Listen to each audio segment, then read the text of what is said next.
UGC விதிகள் திருத்தத்திற்கு எதிர்ப்பு தெரிவித்து தமிழக சட்டப்பேரவையில் இன்று முதலமைச்சர் மு.க.ஸ்டாலின் தீர்மானம் கொண்டு வருகிறார்.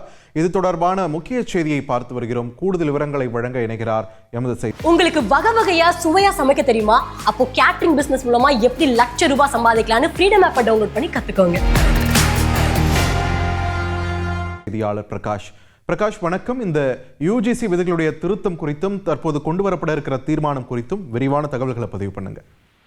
யுஜிசி விதிகளுக்கு எதிர்ப்பு தெரிவித்து தமிழக சட்டப்பேரவையில் இன்று தனி தீர்மானம் கொண்டு வரப்படுகிறது. முதலமைச்சர் திரு மு.க.ஸ்டாலின் இந்த தீர்மானத்தை கொண்டு வருகிறது. விவரங்கள்